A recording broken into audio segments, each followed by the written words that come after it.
ఈసారి Telangana teacher eligibility test టిట్కు దరఖాస్తు చేసుకున్న వారి సంఖ్య గతంతో పోలిస్తే తగ్గినట్లు కనిపిస్తోంది.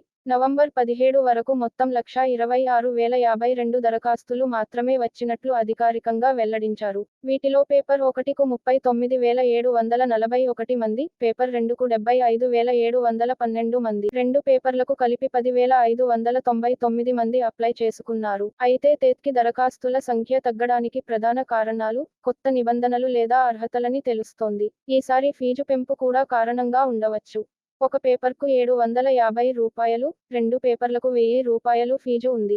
2024 మేలో టెట్ రాసినవారు ఫలితాలు లైఫ్లాంగ్ ఆమోదించబడినందున కొందరు మళ్లీ రాయకపోవచ్చు. కొందరు అభ్యర్థులు ఉద్యోగ భద్రత లేకపోవడం లేదా ప్రిపరేషన్ లోపం కారణంగా దరఖాస్తు చేయకుండా ఉండవచ్చు. దరఖాస్తులో మార్పులు చేసుకోవాలనుకునే వారు టెట్ 2024 వెబ్సైట్లోకి వెళ్ళండి. రెడ్ సర్కిల్ ఉన్న ఎడిట్ ఆప్షన్పై క్లిక్ చేయండి. దరఖాస్తులో అవసరమైన మార్పులు చేసి సబ్మిట్ చేయండి. నవంబర్ 22 లోగా ఈ మార్పులను పూర్తి చేయాలి. మునుపటి దరఖాస్తులతో పోలిస్తే ఈసారి ట్రెండ్. గతంలో 2 లక్షలకు పైగా దరఖాస్తులు వచ్చాయి. ఈసారి మాత్రం మొత్తం దరఖాస్తుల సంఖ్య 2 లక్షల లోపే ఉండే అవకాశాలు ఉన్నాయి. ఈ మార్పులతో పాటు అభ్యర్థులు సకాలంలో తమ దరఖాస్తులను పూర్తి చేయడం మంచిదని అధికారులు సూచిస్తున్నారు. డిసెంబర్ 26 నుంచి హాల్ టికెట్లు అందుబాటులో ఉంటాయి. జనవరి 1 నుంచి 20 మధ్య టెట్ పరీక్షలు ఈ టెట్ పరీక్షలు